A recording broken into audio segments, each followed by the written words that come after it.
ਗਿੱਟ ਪੰਜਾਬੀ ਦੇ ਦਾਨਸ਼ਵਰ ਦਰਸ਼ਕਾਂ ਤੇ ਸੁਚੇਤ ਸਰੋਤਾ ਜਨਾਂ ਦਾ ਅੱਜ ਦੇ ਨਿਰਭਉ ਨਿਰਵੈਰ ਪ੍ਰੋਗਰਾਮ ਦੇ ਵਿੱਚ ਨਿੱਘਾ ਸਵਾਗਤ ਹੈ। ਸਾਡੇ ਇਸ ਪ੍ਰੋਗਰਾਮ ਦਾ ਮਕਸਦ, ਇਸ ਦਾ ਉਦੇਸ਼, ਜਿਸ ਮਕਸਦ ਲਈ ਇਹ ਪ੍ਰੋਗਰਾਮ ਆਰੰਭਿਆ ਗਿਆ ਉਹ ਆਪਣੇ ਵਿਰਸੇ ਦੀ ਪਛਾਣ, ਆਪਣੇ ਇਤਿਹਾਸ ਦੇ ਨਾਲ ਵਾਕਫੀਅਤ ਔਰ ਉਹ ਜਿਹੜੀਆਂ ਘਟਨਾਵਾਂ ਸਾਡੇ ਆਲੇ ਦੁਆਲੇ ਵਾਪਰਦੀਆਂ ਹਨ ਉਹਨਾਂ ਦੇ ਨਾਲ ਉਹਨਾਂ ਦਾ ਅਸਰ ਵੇਖਦਿਆਂ ਹੋਇਆਂ ਆਉਣ ਵਾਲੇ ਸਮੇਂ ਲਈ ਕੋਈ ਪ੍ਰੋਗਰਾਮ ਤੈਅ ਕਰਨਾ ਹੁੰਦਾ ਹੈ। ਆਵਾਜ਼-ਏ ਖਲਕ ਨਕਾਰਾ-ਏ ਖੁਦਾ, ਤੁਹਾਡੇ ਵਿਚਾਰ ਬਹੁਤ ਕੀਮਤੀ ਹੁੰਦੇ ਹਨ ਔਰ ਉਹਨਾਂ ਵਿਚਾਰਾਂ ਦੇ ਨਾਲ ਕੁਦਰਤੀ ਤੌਰ ਦੇ ਉੱਤੇ ਇਹ ਵੇਖਿਆ ਗਿਆ ਕਿ ਤਬਦੀਲੀ ਜਿੱਥੇ ਹੋਣੀ ਚਾਹੀਦੀ ਹੈ ਉੱਥੇ ਤਬਦੀਲੀ ਵੀ ਸਾਹਮਣੇ ਆਈ ਹੈ ਔਰ ਸਹੀ ਮਾਇਨੇ ਦੇ ਵਿੱਚ ਆਈ ਹੈ। ਅੱਜ ਦੇ ਇਸ ਪ੍ਰੋਗਰਾਮ ਦੇ ਵਿੱਚ ਅਸੀਂ ਆਪਣੇ ਇਤਿਹਾਸ ਦੇ ਉਸ ਵਰਕੇ ਨੂੰ ਤੁਹਾਡੇ ਸਾਹਮਣੇ ਰੱਖਾਂਗੇ ਜਿਸ ਦੇ ਵਿੱਚ ਸਾਡੇ ਉਸ ਦੇ ਪਾਤਰ ਮੌਜੂਦਾ ਦੌਰ ਵਿੱਚ ਵੀ ਅੱਜ ਵੀ ਵੱਡੀ ਗਿਣਤੀ ਵਿੱਚ ਹਨ। ਪਰ ਸਾਡੀ ਤਰਾਸਦੀ ਇਹ ਹੈ, ਸਾਡੀ ਟ੍ਰੈਜਡੀ ਇਹ ਹੈ ਕਿ ਅਸੀਂ ਆਪਣੇ ਪਾਤਰਾਂ ਦੇ ਹੁੰਦਿਆਂ ਹੋਇਆਂ ਜਿਹੜੇ ਉਸ ਸਾਰੇ ਐਕਸ਼ਨ ਦਾ ਹਿੱਸਾ ਹਨ ਅਸੀਂ ਉਸ ਨੂੰ ਕਲਮਬੱਧ ਨਹੀਂ ਕਰ ਸਕੇ ਔਰ ਜੇਕਰ ਕੋਸ਼ਿਸ਼ ਹੋਈ ਵੀ ਹੈ ਤਾਂ ਉਹ ਬਹੁਤ ਹੀ ਇਕੱਲੇ ਦੁਕੱਲੇ ਪੱਧਰ ਦੇ ਉੱਤੇ ਜਾਂ ਅਕਾਦਮਿਕ ਪੱਧਰ 'ਤੇ ਹੋਈ ਹੈ ਜਿਹੜੀ ਕਿ ਕੇਵਲ ਯੂਨੀਵਰਸਿਟੀਆਂ ਦੇ ਜਾਂ ਰਿਸਰਚ ਡਿਪਾਰਟਮੈਂਟਸ ਦੇ ਵਿੱਚ ਬੰਦ ਹੋ ਕੇ ਰਹਿ ਗਈ। ਇਤਿਹਾਸ ਇੱਕ ਬਹੁਤ ਅਹਿਮ ਸਰੋਤ ਹੁੰਦਾ ਹੈ। ਸਾਡੀ ਅਰਦਾਸ ਕੀ ਹੈ? ਉਹ ਇਤਿਹਾਸ ਹੈ। ਉਹ ਇਤਿਹਾਸ ਦੁਹਰਾਇਆ ਜਾਂਦਾ ਹੈ ਜਿਹਦੇ ਵਿੱਚ 10 ਗੁਰੂ ਸਾਹਿਬਾਨ ਦਾ ਜ਼ਿਕਰ ਕੀਤਾ ਜਾਂਦਾ ਹੈ, ਜਿਹਦੇ ਵਿੱਚ 18ਵੀਂ ਸਦੀ ਦੇ ਉਹਨਾਂ ਮਹਾਨ ਸੂਰਮਿਆਂ ਨੂੰ ਯਾਦ ਕੀਤਾ ਜਾਂਦਾ ਹੈ ਜਿਨ੍ਹਾਂ ਨੇ ਧਰਮ ਦੀ ਖਾਤਰ ਸ਼ਹੀਦੀਆਂ ਪਾਈਆਂ। ਉਸ ਦੇ ਬਾਅਦ ਉਹਨਾਂ ਨੂੰ ਵੀ ਯਾਦ ਕੀਤਾ ਜਾਂਦਾ ਹੈ ਜਿਨ੍ਹਾਂ ਨੇ ਗੁਰਦੁਆਰਾ ਸੁਧਾਰ ਲਹਿਰ ਦੀ ਖਾਤਰ ਵੀ ਸ਼ਹੀਦੀਆਂ ਪਾਈਆਂ। ਸੋ ਕੌਮੀ ਤੌਰ ਦੇ ਉੱਤੇ, ਪੰਥਕ ਤੌਰ ਦੇ ਉੱਤੇ ਇਹ ਇੱਕ ਨਿਸ਼ਾਨੇ ਸਨ ਕਿ ਅਸੀਂ ਆਪਣੇ ਇਤਿਹਾਸ ਨੂੰ ਸਮਝਣਾ, ਜ਼ਿੰਦਾ ਰੱਖਣਾ। ਜਿਸ ਇਤਿਹਾਸ ਦੇ ਵਾਕੇ ਦੇ ਨਾਲ ਸਾਡਾ ਮਾਜ਼ੀ, ਸਾਡਾ ਪਾਸਟ, ਸਾਡਾ ਭੂਤਕਾਲ ਪ੍ਰਭਾਵਿਤ ਹੋਇਆ ਔਰ ਜਿਹੜਾ ਮੌਜੂਦਾ ਦੌਰ ਦੇ ਵਿੱਚ ਜਿਸ ਦੇ ਅਸਰ ਥੱਲਿਓਂ ਅਸੀਂ ਲੰਘ ਰਹੇ ਹਾਂ ਔਰ ਆਉਣ ਵਾਲੇ ਭਵਿੱਖ ਦੇ ਵਿੱਚ ਵੀ ਉਸ ਦਾ ਅਸਰ ਪੈਣਾ, ਉਹ ਹੈ 1947 ਵਿੱਚ ਦੇਸ਼ ਦਾ ਬਟਵਾਰਾ। 1947 ਦਾ ਬਟਵਾਰਾ, ਮੁਲਕ ਕਈ ਵੰਡੇ ਜਾਂਦੇ ਹਨ, ਕਈਆਂ ਦੇ ਟੁਕੜੇ ਹੁੰਦੇ ਹਨ, ਕਈ ਤਬਦੀਲੀਆਂ ਹੁੰਦੀਆਂ ਹਨ, ਪਰ ਜੋ ਕੁਝ ਪੰਜਾਬ ਦੇ ਵਿੱਚ ਉਸ ਵੇਲੇ ਹੋਇਆ ਉਹ ਇਤਨਾ ਵੱਡੇ ਪੈਮਾਨੇ ਦੇ ਉੱਤੇ ਕਤਲੇਆਮ ਵੀ ਹੋਈ, ਹਿਜਰਤ ਵੀ ਹੋਈ, ਉਜਾੜੇ ਵੀ ਹੋਏ, ਪਾੜੇ ਵੀ ਪਏ ਕਿ ਜਿਸ ਦੀ ਮਿਸਾਲ ਸ਼ਾਇਦ ਦੁਨੀਆ ਦੇ ਇਤਿਹਾਸ ਵਿੱਚ ਵੀ ਘੱਟ ਹੀ ਹਨ ਐਸੀਆਂ ਮਿਸਾਲਾਂ। ਅੱਜ ਸਾਡੀ ਕੋਸ਼ਿਸ਼ ਸੀ ਬਹੁਤ ਦੇਰ ਦੀ ਅਸੀਂ ਕਿਸੇ ਖਾਸ ਇੱਕ ਐਸੇ ਵਿਦਵਾਨ ਨੂੰ ਲੈ ਕੇ ਆਈਏ ਜਿਨ੍ਹਾਂ ਨੇ ਇਸ ਦੇ ਉੱਤੇ ਬਹੁਤ ਜ਼ਿਆਦਾ ਕੰਮ ਕੀਤਾ ਹੈ ਔਰ ਕਾਫੀ ਅਸੀਂ ਤਸੱਲੀ ਮਹਿਸੂਸ ਕਰਦੇ ਹਾਂ ਕਿ ਉਹ ਮੰਨ ਗਏ ਔਰ ਅੱਜ ਉਹ ਸਾਡੇ ਨਾਲ ਸ਼ਾਮਲ ਹੋਣਗੇ। ਕੁਝ ਸਵਾਲ ਛੋਟੇ ਛੋਟੇ, ਕਿਉਂਕਿ ਅਸੀਂ ਕੇਵਲ ਸੁਣੀ ਸੁਣਾਈ ਗੱਲ ਦੇ ਉੱਤੇ ਯਕੀਨ ਜ਼ਿਆਦਾ ਰੱਖਦੇ ਹਾਂ ਪਰ ਦਸਤਾਵੇਜ਼ਾਂ ਦੇ ਉੱਤੇ ਔਰ ਤੱਥਾਂ ਦੇ ਉੱਤੇ ਗੱਲ ਨਹੀਂ ਕਰਦੇ। ਅਸੀਂ ਆਪਣੇ ਖਾਸ ਮਹਿਮਾਨ ਜਿਨ੍ਹਾਂ ਦਾ ਅਸੀਂ ਥੋੜ੍ਹੀ ਦੇਰੀ ਵਿੱਚ ਅਗਰ ਜੇ ਸਾਡੇ ਨਾਲ ਸੰਪਰਕ ਹੋ ਗਿਆ ਉਹਨਾਂ ਦੇ ਨਾਲ ਗੱਲਬਾਤ ਕਰਾਂਗੇ। ਪਰ ਬਹੁਤ ਸਾਰੇ ਸਵਾਲ ਹਨ ਕਿ 1947 ਦੇ ਵਿੱਚ ਦੇਸ਼ ਦਾ ਬਟਵਾਰਾ ਤਾਂ ਹੋਣਾ ਸੀ, ਪੰਜਾਬ ਦਾ ਬਟਵਾਰਾ ਕਿਉਂ ਹੋਇਆ? ਪੰਜਾਬ ਦਾ ਬਟਵਾਰਾ ਕਿਸ ਨੇ ਮੰਗਿਆ? ਕਿ ਉਸ ਵੇਲੇ ਮੁਹੰਮਦ ਅਲੀ ਜਿਨਾਹ ਕਾਇਦੇ ਆਜ਼ਮ, ਜਿਨ੍ਹਾਂ ਨੂੰ ਪਾਕਿਸਤਾਨ ਦੇ ਮੁਸਲਿਮ ਲੀਗ ਦੇ ਕਾਇਦੇ ਆਜ਼ਮ ਕਿਹਾ ਜਾਂਦਾ ਹੈ, ਉਹਨਾਂ ਨੇ ਕੀ ਮੰਗ ਰੱਖੀ ਸੀ? ਉਹਨਾਂ ਨੇ ਸਿੱਖਾਂ ਨੂੰ ਕੁਝ ਦੇਣ ਦਾ ਵਾਅਦਾ ਕੀਤਾ ਸੀ। ਕੀ ਸਿੱਖਾਂ ਨੂੰ ਕੁਝ ਮਿਲ ਸਕਦਾ ਸੀ? ਇਹ ਸਾਰੇ ਛੋਟੇ ਛੋਟੇ ਸਵਾਲ ਹਨ। ਹੋਰ ਅਲਟਰਨੇਟਿਵ ਕੀ ਸੀ? ਇਹ ਜਿਹੜੀ ਤਸਵੀਰ ਤੁਸੀਂ ਵੇਖ ਰਹੇ ਹੋ, ਇਹ ਥੋਆ ਖਾਲਸਾ ਦੀ ਤਸਵੀਰ ਹੈ। ਦਰਅਸਲ ਡਾਕਟਰ ਕਿਰਪਾਲ ਸਿੰਘ ਜੀ ਨੂੰ ਸਟੇਟਸਮੈਨ ਦੇ ਐਡੀਟਰ ਨੇ ਕਿਹਾ ਕਿ ਮੈਂ ਨਹੀਂ ਮੰਨਦਾ ਜਿਹੜੀ ਤੁਸੀਂ ਕਹਿੰਦੇ ਹੋ ਕਿ ਜਿਨ੍ਹਾਂ ਨੇ ਧਰਮ ਦੀ ਖਾਤਰ ਸ਼ਹੀਦੀਆਂ ਪਾਈਆਂ, ਕੁਰਬਾਨੀਆਂ ਕੀਤੀਆਂ, ਜਾਨਾਂ ਦਿੱਤੀਆਂ, ਮੈਂ ਨਹੀਂ ਮੰਨਦਾ ਕਿ ਅੱਜ ਕੱਲ੍ਹ ਦੇ ਸਮੇਂ 'ਚ ਹੋ ਸਕਦਾ। ਡਾਕਟਰ ਕਿਰਪਾਲ ਸਿੰਘ ਜਿਹੜੇ ਬਹੁਤ ਮੰਨੇ ਪ੍ਰਮੰਨੇ ਇਤਿਹਾਸਕਾਰ ਹਨ ਔਰ ਕਾਫੀ ਬਜ਼ੁਰਗ ਹਨ, ਉਹ ਸਟੇਟਸਮੈਨ ਦੇ ਐਡੀਟਰ ਨੂੰ ਲੈ ਕੇ ਥੋਆ ਖਾਲਸਾ ਦੇ ਵਿੱਚ ਗਏ ਔਰ ਉੱਥੇ ਜਾ ਕੇ ਖੂਹ ਦਿਖਾਇਆ, ਜਿਹਦੇ ਵਿੱਚ ਆਪਣੇ ਧਰਮ ਨੂੰ ਬਚਾਉਣ ਦੀ ਖਾਤਰ ਬੀਬੀਆਂ ਨੇ ਵੱਡੀ ਗਿਣਤੀ ਵਿੱਚ ਖੂਹ ਵਿੱਚ ਛਾਲਾਂ ਮਾਰੀਆਂ। ਉਹ ਖੂਹ ਹਾਲੇ ਤੱਕ ਕਾਇਮ ਸੀ, ਉਹਦੇ ਵਿੱਚ ਲਾਸ਼ਾਂ ਤਰਦੀਆਂ ਹੋਈਆਂ। ਇਹ ਤਸਵੀਰ ਜਿਹੜੀ ਕਿਤਾਬ ਫਿਰ ਸ਼ਹੀਦੀਆਂ ਚੀਫ ਖਾਲਸਾ ਦੀਵਾਨ ਨੇ ਛਾਪੀ। ਸੋ ਇਸ ਤਰ੍ਹਾਂ ਦੀਆਂ ਕੁਝ ਹੋਰ ਵੀ ਤਸਵੀਰਾਂ ਹਨ ਜਿਹੜੀਆਂ ਅਸੀਂ ਤੁਹਾਡੇ ਨਾਲ ਦਿਖਾਵਾਂਗੇ। ਇਹ ਹਿਜਰਤ ਹੋ ਰਹੀ ਹੈ ਕਿਸ ਤਰੀਕੇ ਨਾਲ, ਉਧਰੋਂ ਔਰ ਇੱਧਰੋਂ ਦੋਨੋਂ ਪਾਸਿਓਂ ਲੱਖਾਂ ਦੀ ਗਿਣਤੀ ਦੇ ਵਿੱਚ, ਬਲਕਿ ਕਰੋੜਾਂ ਵਿੱਚ ਇਹ ਜਿਹੜੀ ਹਿਜਰਤ ਹੋਈ। ਇਨਸਾਨ ਦੀ ਇਨਸਾਨੀਅਤ ਦੀ ਕੋਈ ਕੀਮਤ ਨਾ ਰਹੀ। ਇੱਕ ਪਾਸੇ ਇਤਨਾ ਭਿਆਨਕ ਦ੍ਰਿਸ਼ ਸੀ ਔਰ ਦੂਸਰੇ ਪਾਸੇ ਪੰਜਾਬ ਦੇ ਵਿੱਚ ਹੜ੍ਹ ਆਏ ਹੋਏ ਸਨ। ਕਈ ਭੁੱਖ ਦੇ ਦੁੱਖੋਂ ਵੀ ਮਾਰੇ ਗਏ। ਇਹ ਹਾਲਤ ਸੀ, ਕਦੀ ਅੰਦਾਜ਼ਾ ਨਹੀਂ ਲਗਾਇਆ ਜਾ ਸਕਦਾ ਕਿ ਕੀ ਇਸ ਤਰ੍ਹਾਂ ਦੇ ਹਾਲਾਤ ਦੇ ਵਿੱਚੋਂ ਵੀ ਗੁਜ਼ਰਨਾ ਪਏਗਾ, ਕਦੀ ਸੋਚਿਆ ਵੀ ਨਹੀਂ ਜਾ ਸਕਦਾ। ਔਰ ਇੱਕ ਗੱਲ ਕਹਿਣ ਵਿੱਚ ਕੋਈ ਨਿੱਜੀ ਨਹੀਂ ਹੈ, ਮਾਤਾ ਜੀ ਦੱਸਿਆ ਕਰਦੇ ਸਨ ਉਹਨਾਂ ਦੇ ਨਾਲ ਇੱਕ ਗੁਆਂਢੀ ਸੀ, ਉਹ ਜਦੋਂ ਵੀ ਰੋਟੀ ਬਣਾਉਣ ਲੱਗਦੇ ਸੀ ਤਾਂ ਉਹਨਾਂ ਦੀਆਂ ਅੱਖਾਂ ਵਿੱਚ ਅਥਰੂ ਆ ਜਾਂਦੇ ਸੀ। ਉਹ ਕਹਿ ਰਹੇ ਸਨ ਕਿ ਜਦੋਂ ਅਸੀਂ ਆਏ, ਥੱਲੇ ਹੜ੍ਹ ਸੀ, ਰੇਲ ਗੱਡੀ ਦੇ ਡੱਬੇ ਦੇ ਉੱਤੇ ਉਹਨਾਂ ਨੇ ਜਗ੍ਹਾ ਲਈ, ਉੱਥੇ ਬੈਠੇ ਸੀ। ਉਹਨਾਂ ਦੀ ਛੋਟੀ ਬੱਚੀ ਸੀ 5-6 ਸਾਲ ਦੀ, ਜਿਹੜੀ ਭੁੱਖ ਨਾਲ ਉਸ ਦੀ ਜਾਨ ਚਲੀ ਗਈ। ਸੋ ਇਤਨੀ ਵੱਡੀ ਟ੍ਰੈਜਡੀ ਜੋ ਕੁਛ ਹੋਈ, ਪਰ ਨਾ ਉਸ ਨੂੰ ਕਿਧਰੇ ਅੰਕਿਤ ਕੀਤਾ ਗਿਆ। ਕੀ ਇਹ ਰੋਕਿਆ ਜਾ ਸਕਦਾ ਸੀ? ਕੀ ਇਹ ਹਟ ਸਕਦਾ ਸੀ? ਇਹ ਸਾਰਾ ਕੁਛ ਕਿਸ ਤਰੀਕੇ ਨਾਲ ਹੋਇਆ? ਸਾਡੀ ਕੋਸ਼ਿਸ਼ ਹੋਏਗੀ ਅਸੀਂ ਇਸ ਸਾਰੇ ਮਸਲੇ ਦੇ ਉੱਤੇ ਗੱਲ ਕਰੀਏ, ਪਰ ਇਸ ਤੋਂ ਪਹਿਲਾਂ ਜਿਨ੍ਹਾਂ ਦਾ ਜ਼ਿਕਰ ਕੀਤਾ ਹੈ, ਡਾਕਟਰ ਕਿਰਪਾਲ ਸਿੰਘ ਜੀ, ਹਿਸਟੋਰੀਅਨ, ਇਤਿਹਾਸਕਾਰ, ਜਿਨ੍ਹਾਂ ਨੇ ਪੰਜਾਬੀ ਯੂਨੀਵਰਸਿਟੀ ਦੇ ਵਿੱਚ ਕਾਫੀ ਕੰਮ ਕੀਤਾ ਬਤੌਰ head of the department history ਦੇ। ਉਹਨਾਂ ਦੇ ਨਾਲ ਕੁਝ ਇੰਟਰਵਿਊ ਦੀਆਂ ਛੋਟੀਆਂ ਜੀਆਂ ਇੱਕ ਝਲਕੀ ਉਹ ਤੁਹਾਨੂੰ ਦਿਖਾਉਣ ਦੀ ਕੋਸ਼ਿਸ਼ ਕਰਦੇ ਹਾਂ। ਡਾਕਟਰ ਕਿਰਪਾਲ ਸਿੰਘ ਜੀ ਦੀ ਉਸ ਵੀਡੀਓ ਦਾ ਉਹ ਦ੍ਰਿਸ਼।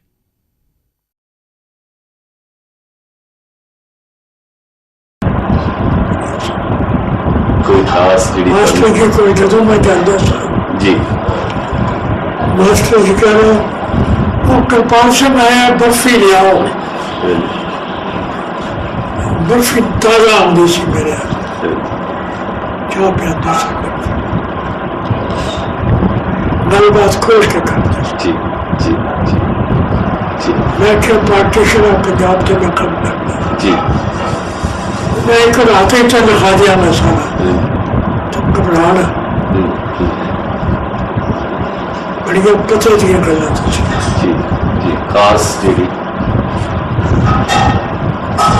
पंजाब बाउंड्री आवाज ऐसा ठीक कराया, ये गलत सी पहला जी जी तहसील फिरोजपुर तहसीला पाकिस्तान दे तहसील जी जी साडे रौला पान नाल निकले जी।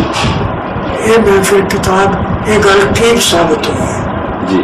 ये मैं लिखी किताब अपनी मास्टर की ये गल के बड़ी इंपॉर्टेंट जी। पर इसकी कदर नहीं पाई किसी ने। ये तो क्या बड़ा बदलिया ही नहीं, आवाज नहीं बदलिया, वो साबित हो गया बदलिया। पहला मैं जिसने क्या बदले इन्हें मॉडिफाई किया जी जी जी। नोट बैटर को कराया। मैं गया इंग्लैंड, मास्टर जी मेरी इमदाद करो,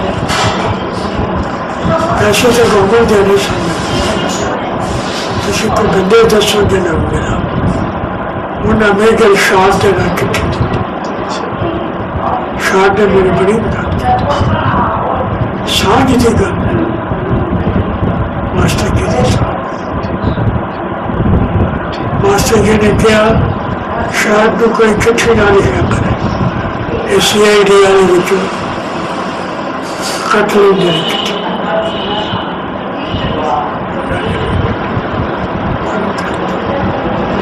उस मेरी बड़ी कदर की इतिहास कथा करने मेरी बड़ी मदद की। सारे मास्टर की कर दिया, मैं लिखिया भी है। सो मास्टर जी ने कई सारी मेरी गलती मैंने समझ ना होनी मास्टर जी कि मैं समझाना ਜਿਹੜਾ ਉਹਨਾਂ ਦੀ ਉਹ ਜ਼ਿਕਰ ਬਾਰ-ਬਾਰ ਕਰਦੇ ਆ, ਝੰਡਾ ਫਾੜਿਆ, ਮਾਸਟਰ ਜੀ ਕਹਿੰਦੇ ਜੇ ਨਹੀਂ ਫਾੜਿਆ, ये मैं पूछी ਹਾਂਜੀ ਕਹਿੰਦੇ मैं नहीं पढ़ी ਫਿਰ ਕਿਉਂ ਰੌਲਾ ਕਿਉਂ ਪੈ ਗਿਆ? वही दो अपने वही करते भी नहीं। ਕਿਉਂਕਿ ਉਹ ਕਹਿੰਦੇ ਮੈਂ ਨਹੀਂ ਫਾੜਿਆ। मैं लिखिया नहीं पढ़ी। ਪਰ ਉਸ ਦਿਨ ਹੋਇਆ ਕੀ ਸੀਗਾ 3 ਮਾਰਚ ਨੂੰ? मेरा हिसाब मास्टर जी कहते ने पंथक अकाली पार्टी की मीटिंग हो रही सी पंजाब असैम्बली के हाले ਜੀ हर पॉपुलर पार्टी के बंदे उत्थे मीटिंग कर सकते। इन्हें पंथक पार्टी की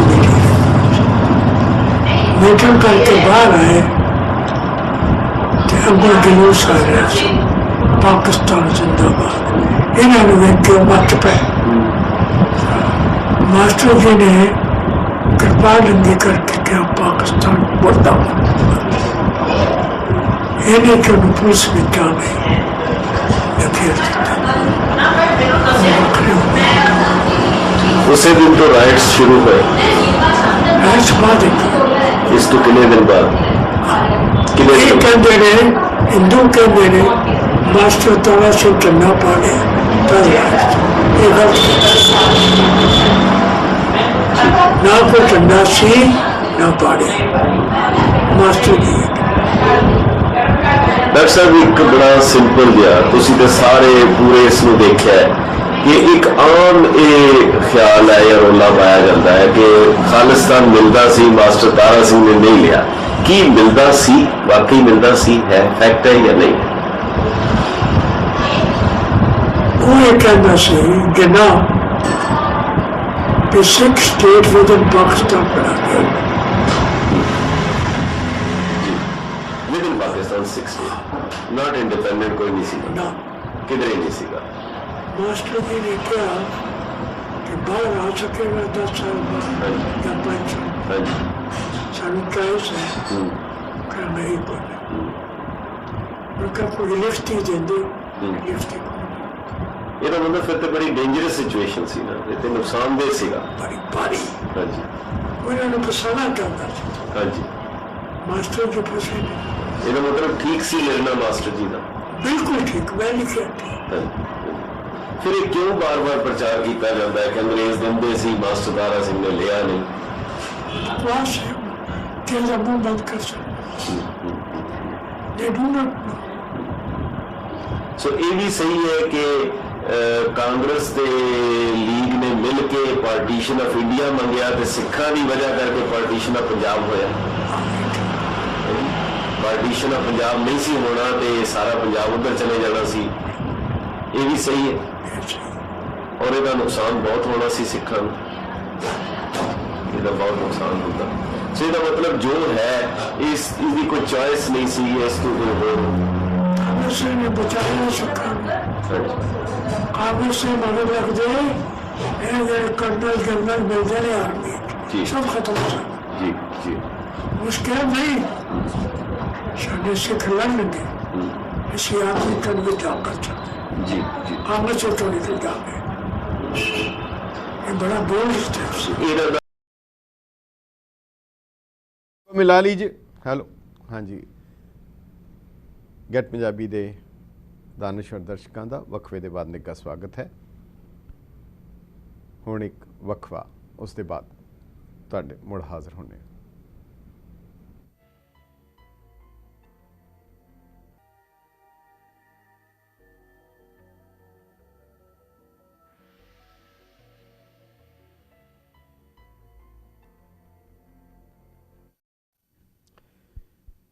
ਗੈਟ ਪੰਜਾਬੀ ਦੇ ਦਾਨਸ਼ਵਰ ਦਰਸ਼ਕਾਂ ਤੇ ਸੁਚੇਤ ਸਰੋਤਾ ਜਨਾਂ ਦਾ ਵਕਫੇ ਦੇ ਬਾਅਦ ਨਿੱਘਾ ਸਵਾਗਤ ਹੈ।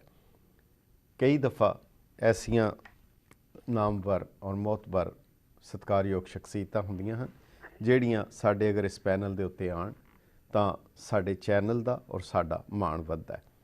ਕੇਵਲ ਗੱਲ ਮਾਣ ਜਾਂ ਸਤਿਕਾਰ ਦੀ ਨਹੀਂ, ਪਰ ਜਿਨ੍ਹਾਂ ਦੀ ਬਹੁਤ ਵੱਡੀ ਦੇਣ ਹੈ ਸਿੱਖ ਇਤਿਹਾਸਕਾਰੀ ਨੂੰ ਕਲਮਬੱਧ ਕਰਨ ਦੀ, ਉਹ ਹਨ ਡਾਕਟਰ JS ਗਰੇਵਾਲ, ਜਿਹੜੇ ਗੁਰੂ ਨਾਨਕ ਦੇਵ ਯੂਨੀਵਰਸਿਟੀ 'ਚ ਵਾਈਸ ਚਾਂਸਲਰ ਰਹੇ ਔਰ ਹਿੰਦੁਸਤਾਨ ਦੀ ਸਭ ਤੋਂ ਜ਼ਿਆਦਾ ਸਤਿਕਾਰਯੋਗ ਸੰਸਥਾ ਜਿਹੜੀ ਨਾਮਵਰ ਸੰਸਥਾ ਹੈ Indian institute of advance studies Shimla, ਜਿਸ ਦੇ ਡਾਕਟਰ ਜ਼ਾਕਿਰ ਹੁਸੈਨ, VV ਗਿਰੀ, ਵਰਾਹਵਰੀ ਵੈਂਕਟ ਗਿਰੀ ਜਿਹੜੇ ਰਾਸ਼ਟਰਪਤੀ ਸਨ, ਫਖਰੁਦੀਨ ਅਲੀ ਅਹਿਮਦ ਔਰ ਨੀਲਮ ਸੰਜੀਵਾ ਰੈੱਡੀ ਜਿਹੜੇ ਰਾਸ਼ਟਰਪਤੀ ਰਹੇ, ਉਹ ਵੀ ਉਸ ਦੇ ਚੇਅਰਮੈਨ ਰਹੇ ਔਰ ਡਾਕਟਰ JS ਗਰੇਵਾਲ ਵੀ ਉਸ ਸੰਸਥਾ ਦੇ ਚੇਅਰਪਰਸਨ, ਪ੍ਰੈਜ਼ੀਡੈਂਟ ਔਰ ਡਾਇਰੈਕਟਰ ਦੇ ਅਹੁਦੇ 'ਤੇ ਰਹੇ।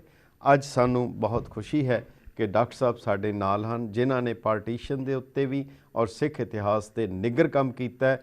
ਦਰਜਨਾਂ ਹੀ ਕਿਤਾਬਾਂ ਇਹਨਾਂ ਦੀਆਂ ਸਿੱਖ ਇਤਿਹਾਸ ਦੇ ਉੱਤੇ ਮੌਜੂਦ ਹਨ। ਡਾਕਟਰ ਸਾਹਿਬ, ਗੈਟ ਪੰਜਾਬੀ ਰਾਹੀਂ ਅਮਰੀਕਾ ਅਤੇ ਕੈਨੇਡਾ ਦੇ ਦਰਸ਼ਕਾਂ ਦੇ ਰੂਬਰੂ ਹੋਣ ਲਈ ਤੁਹਾਡਾ ਨਿੱਘਾ ਸਵਾਗਤ ਹੈ। ਜੀ ਆਇਆਂ ਨੂੰ ਤੇ ਸਤਿ ਸ਼੍ਰੀ ਅਕਾਲ। ਬਹੁਤ ਮਿਹਰਬਾਨੀ ਜੀ। ਡਾਕਟਰ ਸਾਹਿਬ, ਸਭ ਤੋਂ ਪਹਿਲਾਂ ਤਾਂ ਤੁਹਾਡਾ ਧੰਨਵਾਦ ਹੈ। ਤੁਸੀਂ ਇਹ ਦੱਸੋ ਡਾਕਟਰ ਸਾਹਿਬ, ਜਿਹੜਾ 1947 ਦਾ ਜਿਹੜਾ ਦੁਨੀਆ ਦੇ ਇਤਿਹਾਸ ਵਿੱਚ ਇੰਨਾ ਵੱਡਾ ਕਾਂਡ ਹੋਇਆ, ਲੱਖਾਂ ਦੀ ਤਾਦਾਦ ਵਿੱਚ ਬੰਦੇ ਮਰੇ, ਇਹ ਨਹੀਂ ਕਿ ਇੱਕ ਪਾਸਿਓਂ, ਸਾਰੇ ਹੀ ਪਾਸਿਓਂ, ਔਰ ਕਰੋੜਾਂ ਦੀ ਗਿਣਤੀ 'ਚ ਹਿਜਰਤ ਹੋਈ, ਉਸ ਦੀ ਅਸੀਂ ਕੋਈ ਉਹਦਾ ਰਿਕਾਰਡ ਕਿਉਂ ਨਹੀਂ ਅਸੀਂ ਲਿਖ ਪਾਏ? ਕੀ ਕਮੀ ਕੌਮੀ ਸਾਡੀ ਫਿਤਰਤਨ ਐਸੀ ਆਦਤ ਰਹੀ, ਜਾਂ ਜਿਹੜੀਆਂ ਸਰਕਾਰਾਂ ਆਈਆਂ ਉਹਨਾਂ ਨੇ ਧਿਆਨ ਨਹੀਂ ਦਿੱਤਾ, ਜਾਂ ਇਹਦੇ ਪਿੱਛੇ ਕੀ ਕਾਰਨ ਤੁਸੀਂ ਸਮਝਦੇ ਹੋ? ਪਹਿਲੀ ਗੱਲ ਤਾਂ ਮੈਂ ਇਹ ਕਹਾਂਗਾ ਵੀ ਲਿਖਿਆ ਤਾਂ ਗਿਆ ਕੁਛ ਨਾ ਕੁਛ ਜੀ, ਲੇਕਿਨ ਜਿਵੇਂ ਤੁਸੀਂ ਜ਼ਿਕਰ ਕਰ ਰਹੇ ਹੋ ਕਿ ਕੋਈ ਬਹੁਤ ਡਿਟੇਲ ਸਟੱਡੀ, ਕੁਛ ਏਰੀਆਜ਼ ਦੀ ਸਟੱਡੀ ਸਿੱਖ ਸਕਾਲਰਸ ਵੱਲੋਂ ਨਹੀਂ ਹੋਈ, ਇਹ ਗੱਲ ਠੀਕ ਹੈਗੀ ਆ ਜੀ। ਲੇਕਿਨ ਬਹੁਤ ਸਾਰੇ ਲੋਕ ਨੇ ਜਿਨ੍ਹਾਂ ਤੇ ਪਾਰਟੀਸ਼ਨ ਤੇ ਲਿਖਿਆ ਅਜੇ ਵੀ ਲਿਖ ਰਹੇ ਨੇ, ਕਈ ਐਂਗਲਸ ਤੋਂ ਲਿਖ ਰਹੇ ਨੇ। ਸੋ ਇਸ ਵੇਲੇ ਪਾਰਟੀਸ਼ਨ ਦੇ ਉੱਤੇ ਜਿਹੜਾ ਲਿਟਰੇਚਰ ਹੈਗਾ, ਜਿਹੜਾ ਪੜ੍ਹਿਆ ਜਾ ਸਕਦਾ, ਦੇਖਿਆ ਜਾ ਸਕਦਾ, ਉਹ ਕਾਫੀ ਜ਼ਿਆਦਾ ਹੈਗਾ ਆਲਰੇਡੀ। ਜੀ ਜੀ। ਜਿਹੜੇ ਆਫੀਸ਼ੀਅਲ ਰਿਕਾਰਡਸ ਨੇ ਉਹ ਵੀ ਛਪ ਚੁੱਕੇ ਨੇ ਜੀ। ਜਿਹੜੇ ਲਿਟਰੇਚਰ ਦੇ ਲੋਕਾਂ ਨੇ ਜੋ ਕੁਝ ਲਿਖਿਆ ਪਾਰਟੀਸ਼ਨ ਤੇ ਉਹ ਵੀ ਹੈਗਾ। ਜਿਹੜੇ ਕੋਈ ਪਰਸਨਲ ਮੈਮੋਇਰਸ ਕਿਸੇ ਨੇ ਲਿਖੇ ਨੇ ਪਾਰਟੀਸ਼ਨ ਦੇ ਛੋਟੇ ਮੋਟੇ, ਉਹ ਵੀ ਹੈਗੇ। ਇਹਦੀ ਹਰ ਤਰ੍ਹਾਂ ਦੀ ਇਨਫੋਰਮੇਸ਼ਨ ਸਾਡੇ ਕੋਲ ਹੁਣ ਪਾਰਟੀਸ਼ਨ ਤੇ ਕਾਫੀ ਸਾਰੀ ਹੈਗੀ ਹੈ। ਜੇ ਕਿਸੇ ਨੇ ਇਹ ਸਬਜੈਕਟ ਜਿਹੜਾ ਸਟੱਡੀ ਕਰਨਾ ਹੋਵੇ ਇਸ ਖਿਆਲ ਤੋਂ ਵੀ ਇੱਕ ਡਿਟੇਲ ਕਿਸਮ ਦੀ ਅਕਾਊਂਟ ਪਾਰਟੀਸ਼ਨ ਦੀ ਦੇਣੀ ਹੈ ਜੀ। ਯਾਨੀ ਸਟੱਡੀ ਮਟੀਰੀਅਲ ਇਕੱਠਾ ਹੋ ਗਿਆ ਹੈ, ਅੱਗੋਂ ਹੁਣ ਕੰਮ ਕਰਨ ਦੀ ਔਰ ਉਸ ਦੀ ਲੋੜ ਹੈਗੀ ਹੈ। ਹਾਂਜੀ, ਕਾਫੀ ਸਾਰਾ ਹੈਗਾ ਜੀ ਜੀ। ਡਾਕਟਰ ਸਾਹਿਬ, ਇਹ ਦੱਸੋਗੇ ਕਿ ਦੇਸ਼ ਦੀ ਆਜ਼ਾਦੀ ਵਿੱਚ ਉਸ ਦੇ ਵਿੱਚ 3 ਧਿਰਾਂ ਸੀਗੀਆਂ ਜਿਹੜੀਆਂ ਬਾਰ-ਬਾਰ ਲਿਖੀਆਂ, ਇੱਕ ਮੁਸਲਿਮ ਲੀਗ, ਹਿੰਦੂ ਕਾਂਗਰਸ ਤੇ ਅਕਾਲੀ ਦਲ ਸੀਗਾ, ਤੇ ਅਕਾਲੀ ਦਲ ਦਾ ਇਹ ਤੀਜੀ ਧਿਰ ਸੀ ਔਰ ਇਹਨਾਂ ਦਾ ਰੋਲ ਔਰ ਦੇਸ਼ ਦੀ ਆਜ਼ਾਦੀ ਵਿੱਚ ਇਹਨਾਂ ਦਾ ਕਿੰਨਾ ਕੁ ਯੋਗਦਾਨ ਸੀ ਤੇ ਕਿੰਨਾ ਕੁ ਰੋਲ ਸੀ, ਤੇ ਕੀ ਉਸ ਰੋਲ ਨੂੰ ਰਾਸ਼ਟਰ ਦੀ ਪੱਧਰ ਤੇ, ਦੇਸ਼ ਦੀ ਪੱਧਰ ਦੇ ਉੱਤੇ ਡਿਊ ਰਿਕਗਨੀਸ਼ਨ ਮਿਲੀ ਕਿ ਨਹੀਂ ਮਿਲੀ? ਇਸ ਦੇ ਵਿੱਚ ਮੈਨੂੰ ਇਹ ਲੱਗਦਾ ਹੈਗਾ, ਪਹਿਲੀ ਗੱਲ ਤਾਂ ਕਿ ਜਿਹੜੀ ਆਜ਼ਾਦੀ ਦੀ ਸਟਰਗਲ ਦੀ ਅਸੀਂ ਗੱਲ ਕਰਦੇ ਹਾਂ ਜੀ, ਉਸ ਦੇ ਵਿੱਚ ਡਾਇਰੈਕਟਲੀ ਜਿਹੜੇ ਕਲੇਮਸ ਨੇ ਔਰ ਕੰਮ ਹੈ, ਡਿਮਾਂਡਸ ਨੇ, ਐਫਰਟ ਹੈ, ਉਹਦੇ 'ਚ ਇੰਡੀਅਨ ਨੈਸ਼ਨਲ ਕਾਂਗਰਸ ਨੂੰ ਜ਼ਿਆਦਾ ਸਾਹਮਣੇ ਧਿਆਨ 'ਚ ਰੱਖ ਕੇ ਗੱਲ ਕੀਤੀ ਜਾਂਦੀ ਹੈ। ਜਿਹੜੀਆਂ ਦੂਸਰੀਆਂ ਪਾਰਟੀਆਂ ਨੇ ਜਿਵੇਂ ਅਕਾਲੀ ਦਲ ਹੈ ਜਾਂ ਲੀਗ ਹੈ, ਉਹ ਆਮ ਤੌਰ ਤੇ ਉਹਨਾਂ ਸਾਰੀਆਂ ਸਿਚੁਏਸ਼ਨਸ ਨੂੰ ਰਿਸਪੌਂਡ ਕਰਦੇ ਨੇ ਜਿਹੜੀ ਕਾਂਗਰਸ ਔਰ ਗਵਰਨਮੈਂਟ ਨਾਲ ਪੋਜੀਸ਼ਨ ਬਣਦੀ ਹੈ ਜੀ। ਲੇਕਿਨ ਮੁਸਲਿਮ ਲੀਗ ਔਰ ਅਕਾਲੀਆਂ 'ਚ ਬੇਸਿਕ ਡਿਫਰੈਂਸ ਇਹ ਹੈਗਾ ਕਿ ਅਕਾਲੀ 1920 ਤੋਂ ਲੈ ਕੇ ਆਨਵਰਡ 21 ਤੋਂ ਉਹ ਕਾਂਗਰਸ ਦੇ ਨਾਲ ਜ਼ਿਆਦਾ ਚੱਲਦੇ ਰਹੇ ਨੇ ਔਰ ਸਟਰਗਲ ਦੇ ਵਿੱਚ ਉਹਨਾਂ ਦੀ ਪਾਰਟਿਸਿਪੇਸ਼ਨ ਵੀ ਬਹੁਤ ਜ਼ਿਆਦਾ ਹੈਗੀ ਹੈ ਜੀ ਔਰ ਜਿਹੜੀ ਕੁਰਬਾਨੀਆਂ ਹੈਗੀਆਂ ਉਹ ਵੀ ਬਹੁਤ ਜ਼ਿਆਦਾ ਹੈਗੀਆਂ ਨੇ ਜੀ।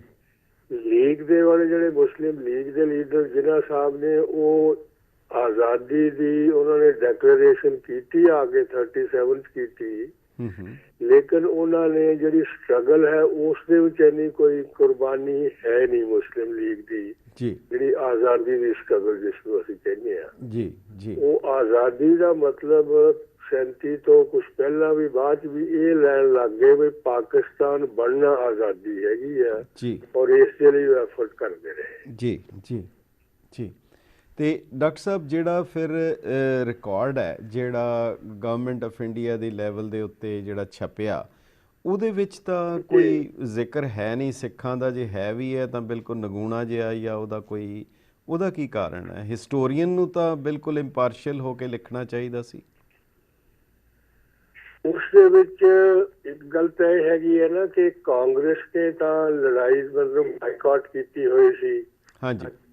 ਜਦੋਂ ਤੱਕ ਆਜ਼ਾਦੀ ਦਾ ਐਲਾਨ ਨਹੀਂ ਹੁੰਦਾ ਔਰ ਕੁਝ ਹੋਰ ਸ਼ਰਤਾਂ ਜਿਹੜੀਆਂ ਰੱਖੀਆਂ ਸੀ ਉਹ ਨਹੀਂ ਮੰਨੀਆਂ ਜਾਂਦੀਆਂ ਅਸੀਂ ਪਾਰਟਿਸਿਪੇਟ ਨਹੀਂ ਕਰਾਂਗੇ ਜੀ।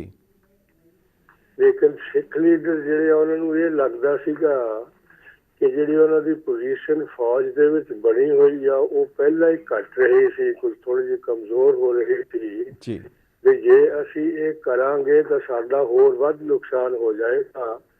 ਇਸ ਲਈ ਉਹ ਚਾਹੁੰਦੇ ਸੀ ਵੀ ਕੋਈ ਨਾ ਕੋਈ ਐਫਰਟ ਉਹ ਇਸ ਪਾਸੇ ਵੀ ਕਰਨ, ਸਰਕਾਰ ਦੀ ਮਦਦ ਕਰਨ ਜੰਗ ਦੇ ਵਿੱਚ। ਇਸ ਕਰਕੇ ਹੀ ਮਾਸਟਰ ਤਾਰਾ ਸਿੰਘ ਔਰ ਮਹਾਤਮਾ ਗਾਂਧੀ ਦੇ ਵਿੱਚ ਕੋਈ ਮਿਸਅੰਡਰਸਟੈਂਡਿੰਗ ਵੀ ਹੋਈ। ਉਹਨਾਂ ਨੇ ਚਿੱਠੀ ਪੱਤਰ ਵੀ ਕੀਤਾ ਜਿਸ ਦੇ ਵਿੱਚ ਇੱਕ ਦੂਸਰੇ ਨੂੰ ਕਿਹਾ ਜੀ। ਜ਼ਿਆਦਾ ਤਾਂ ਇਹ ਵੀ ਮਹਾਤਮਾ ਗਾਂਧੀ ਨੇ ਕਿਹਾ ਵੀ ਤੁਸੀਂ ਨੈਸ਼ਨਲਿਸਟ ਨਹੀਂ ਹੈਗੇ, ਹਾਂਜੀ, ਤੁਹਾਨੂੰ ਤਾਂ ਲੜਾਈ ਪਸੰਦ ਹੈ, ਹੋਰ ਇਸ ਤਰ੍ਹਾਂ ਦੀਆਂ ਗੱਲਾਂ ਲਿਖੀਆਂ ਜਿਹਦੇ ਜਵਾਬ ਮਾਸਟਰ ਜੀ ਨੇ ਦਿੱਤਾ। ਤੋ ਇਹ ਜਿਹੜੀ ਸਿਚੁਏਸ਼ਨ ਸੀ ਉਹ ਕਾਫੀ ਮੁਸ਼ਕਿਲ ਸੀ ਇੱਕ ਤਰੀਕੇ ਨਾਲ।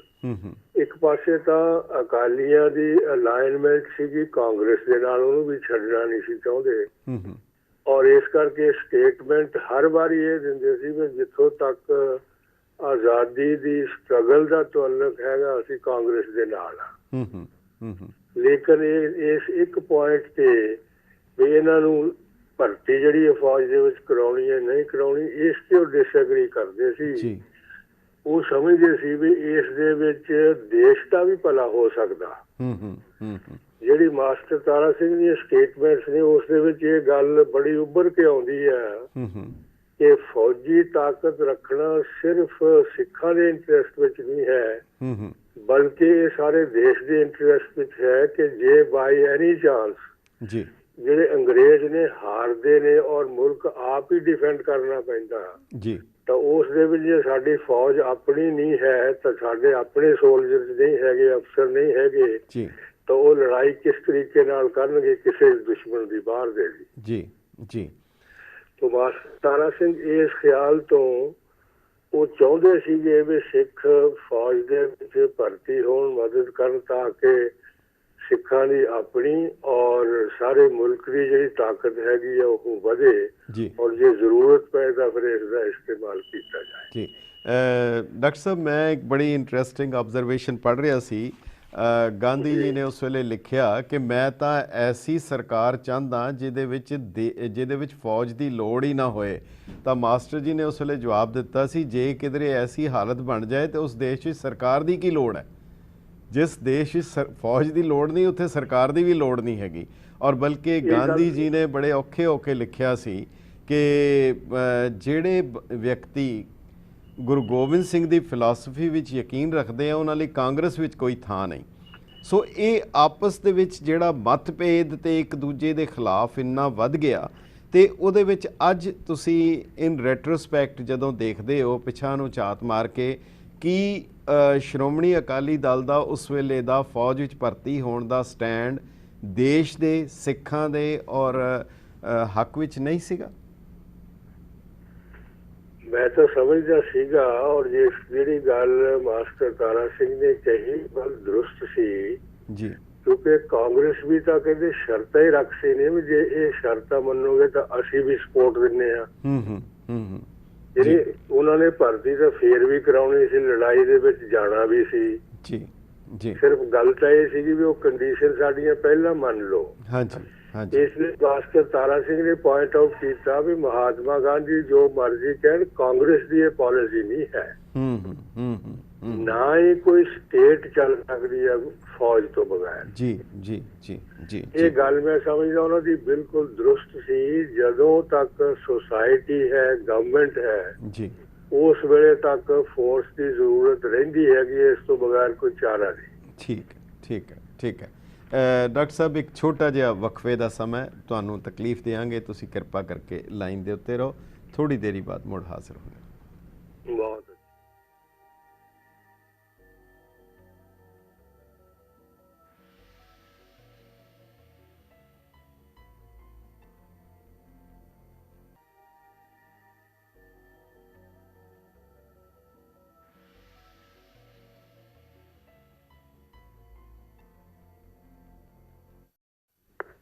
ਗੈਟ ਪੰਜਾਬੀ ਦੇ ਦਾਨਸ਼ਵਰ ਦਰਸ਼ਕਾਂ ਦਾ ਵਕਫੇ ਦੇ ਬਾਅਦ ਨਿੱਘਾ ਸਵਾਗਤ ਹੈ। ਸਾਡੇ ਨਾਲ ਡਾਕਟਰ JS ਕਰੇਵਾਲ ਇਤਿਹਾਸਕਾਰ ਜੁੜੇ ਹੋਏ ਹਨ ਔਰ 1947 ਤੋਂ ਪਹਿਲੇ ਜਾਂ ਉਸ ਦੌਰਾਨ ਕੀ ਹੋਇਆ, ਕੀ ਹੋ ਸਕਦਾ ਸੀ ਔਰ ਕੀ ਹੋਏਗਾ, ਇਹਨਾਂ ਤਿੰਨਾਂ ਚੀਜ਼ਾਂ ਦੇ ਉੱਤੇ ਉਹ ਝਾਤ ਪਾ ਰਹੇ ਹਨ। ਡਾਕਟਰ ਸਾਹਿਬ, ਵਕਫੇ ਦੇ ਬਾਅਦ ਬਿਲਕੁਲ ਫਿਰ ਇੱਕ ਵਾਰ ਤੁਹਾਡਾ ਸਵਾਗਤ ਹੈ। ਤੁਸੀਂ ਦੱਸਿਆ ਹੈ ਕਿ ਜਿਹੜੀਆਂ ਵਾਰ ਐਫਰਟ ਸੀਗੀਆਂ ਉਹਦੇ ਵਿੱਚ ਬਹੁਤ ਜ਼ਿਆਦਾ ਮਤਭੇਦ ਸੀਗਾ ਔਰ ਉਸੇ ਕਰਕੇ ਇੱਕ ਇਹ ਵੀ ਕਾਰਨ ਸੀ। ਪਰ ਦੂਜੇ ਪਾਸੇ ਡਾਕਟਰ ਸਾਹਿਬ, ਜਿਸ ਤਰੀਕੇ ਦੇ ਨਾਲ ਕਾਂਗਰਸ ਨੇ, ਪੰਡਿਤ ਜਵਾਹਰ ਲਾਲ ਨਹਿਰੂ ਨੇ ਜਾਂ ਮਹਾਤਮਾ ਗਾਂਧੀ ਨੇ ਬਾਰ-ਬਾਰ ਲਿਖਤੀ ਤੌਰ ਦੇ ਉੱਤੇ ਸਿੱਖਾਂ ਨੂੰ ਬਹੁਤ ਵਾਰ ਵਾਅਦੇ ਕੀਤੇ ਕਿ ਅਸੀਂ ਤੁਹਾਡੇ ਨਾਲ ਜਿਹੜਾ ਆਜ਼ਾਦ ਹਿੰਦੁਸਤਾਨ ਦੇ ਵਿੱਚ ਕਿਸ ਤਰ੍ਹਾਂ ਦਾ ਸਲੂਕ ਕਰਾਂਗੇ, ਨਹੀਂ ਕਰਾਂਗੇ, ਕਿਹੜੇ ਵਾਅਦੇ, ਉਹ ਤਾਂ ਖੈਰ ਚੋਕੇ ਉਹਨਾਂ ਨੇ ਬਿਲਕੁਲ ਉਹਨਾਂ ਨੂੰ ਦਰਕਿਨਾਰ ਕਰ ਦਿੱਤਾ। ਇਸ ਚੀਜ਼ ਨੇ ਇੱਕ ਜਨਮ ਦਿੱਤਾ ਇੱਕ ਸੋਚ ਨੂੰ ਕਿ ਕੀ ਇਹ ਬਿਹਤਰ ਨਹੀਂ ਸੀ ਕਿ ਸਿੱਖ ਮੁਸਲਿਮ ਲੀਗ ਦੇ ਨਾਲ ਸਮਝੌਤਾ ਕਰਕੇ, ਕਿਉਂਕਿ ਦੇਸ਼ ਦਾ ਬਟਵਾਰਾ ਕਾਂਗਰਸ ਮੰਗ ਰਹੀ ਸੀ ਔਰ ਸਿੱਖਾਂ ਨੇ ਪੰਜਾਬ ਦਾ ਬਟਵਾਰਾ ਮੰਗਿਆ ਔਰ ਪੰਜਾਬ ਦਾ ਬਟਵਾਰਾ ਸਿੱਖਾਂ ਦੇ ਕਰਕੇ ਹੋਇਆ।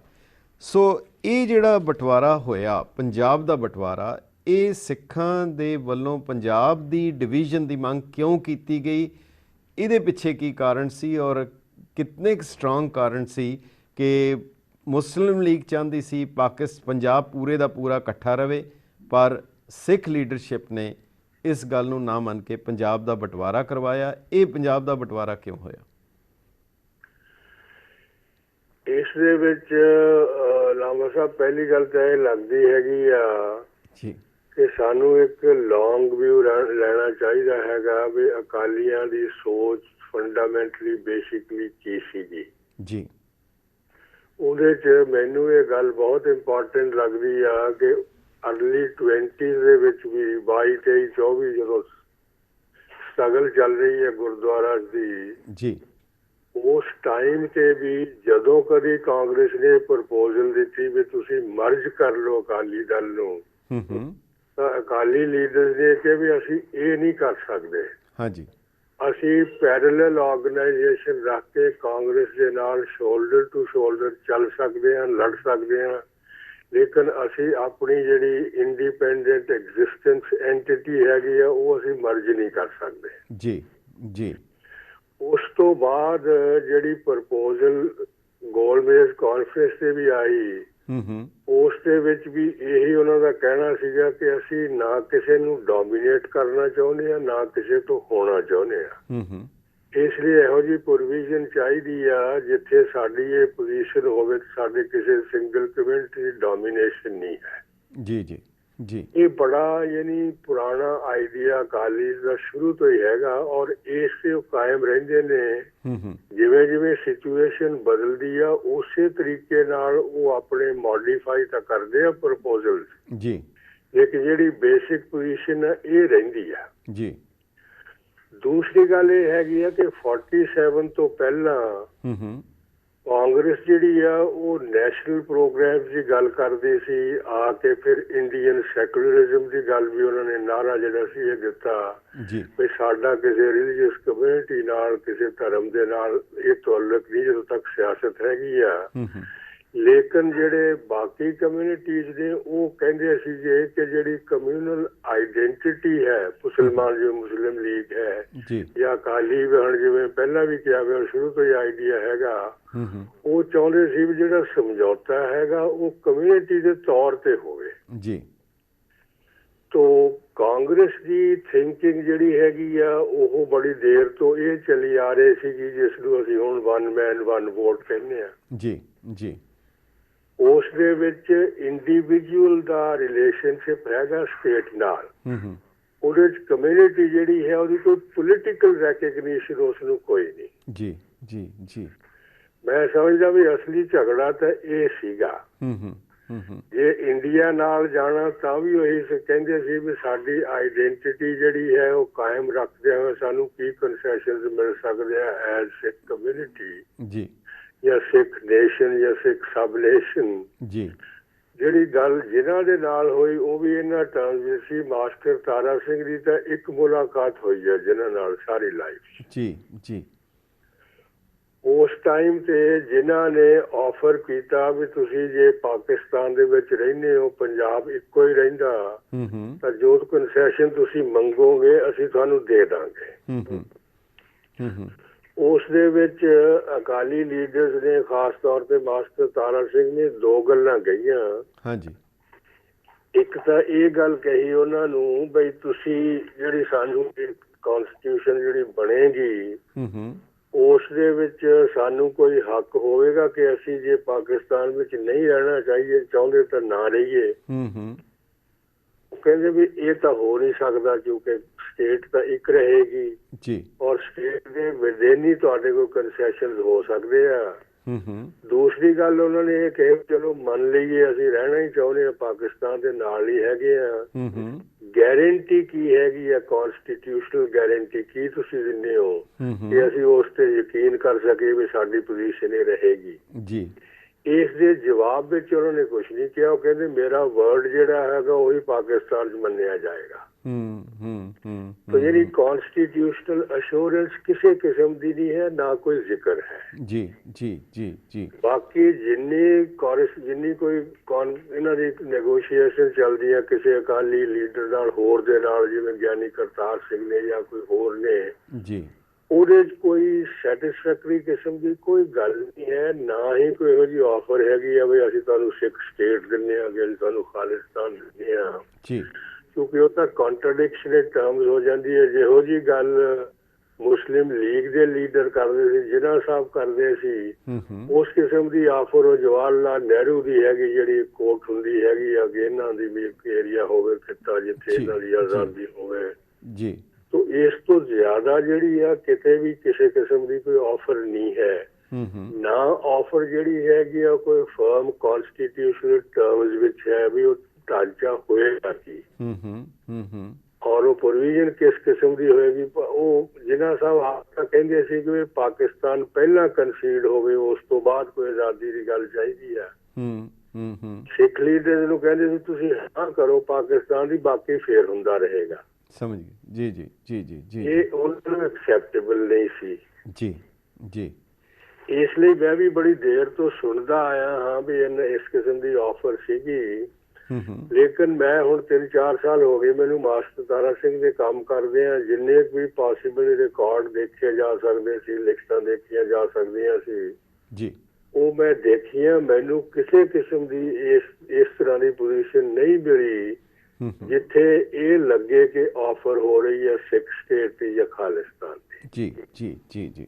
ਤੇ ਦੂਸਰੀ ਗੱਲ ਜਿਹੜੀ ਹੈਗੀ ਇਸ ਤੋਂ ਵੀ ਜ਼ਿਆਦਾ ਮਹੱਤਵਪੂਰਨ ਮੈਂ ਇਹ ਸਮਝਦਾ ਜੀ ਕਿ ਖਾਲਿਸਤਾਨ ਦੇਣਾ ਜਾਂ ਸਿੱਖ ਸਟੇਟ ਦੇਣਾ ਨਾ ਕੱਲੇ ਜਿਨ੍ਹਾਂ ਦੇ ਹੱਥ ਵਿੱਚ ਸੀ, ਨਾ ਕੱਲੇ ਅੰਗਰੇਜ਼ਾਂ ਦੇ ਹੱਥ ਵਿੱਚ ਸੀ, ਨਾ ਕੱਲੀ ਕਾਂਗਰਸ ਦੇ ਹੱਥ ਵਿੱਚ ਸੀ। ਇਹ ਤਾਂ ਸਾਰਿਆਂ ਨੇ ਮਿਲ ਕੇ ਹੀ ਦੇ ਸਕਦੇ ਸੀ ਜੇ ਕੋਈ ਸਮਝੌਤਾ ਹੁੰਦਾ ਜੀ ਜੀ ਜੀ ਜੀ ਜੀ। ਲੇਕਿਨ ਜਿਨ੍ਹਾਂ ਸਾਹਿਬ ਦੀ ਪੋਜੀਸ਼ਨ ਇਹ ਰਹੀ ਕਿ ਪਹਿਲਾਂ ਉਹ ਕਿਸੇ ਸਟੇਜ ਤੇ ਅਰਲੀ 30s ਵਿੱਚ ਗੱਲ ਕਰਦੇ ਹੁੰਦੇ ਸੀ ਇੰਡੀਅਨ ਨੈਸ਼ਨੈਲਿਟੀਜ਼ ਦੀ। ਜੀ।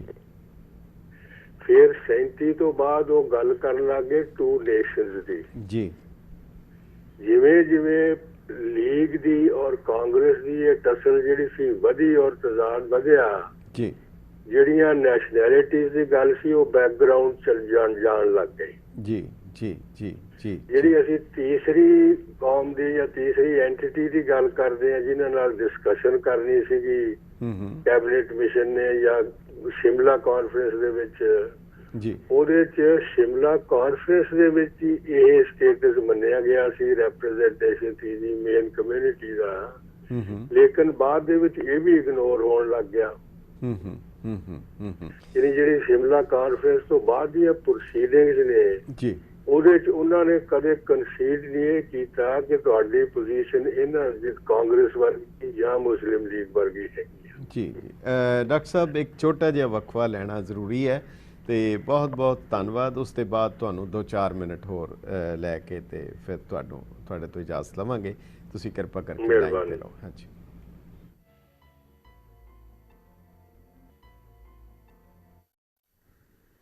ਗੈਟ ਪੰਜਾਬੀ ਦੇ ਦਾਨਸ਼ਵਰ ਦਰਸ਼ਕਾਂ ਦਾ ਵਕਫੇ ਦੇ ਬਾਅਦ ਦੇ ਸਵਾਗਤ ਹੈ। ਸਾਡੇ ਨਾਲ ਡਾਕਟਰ JS ਕਰੇਵਾਲ ਇਤਿਹਾਸਕਾਰ ਜੁੜੇ ਹੋਏ ਹਨ।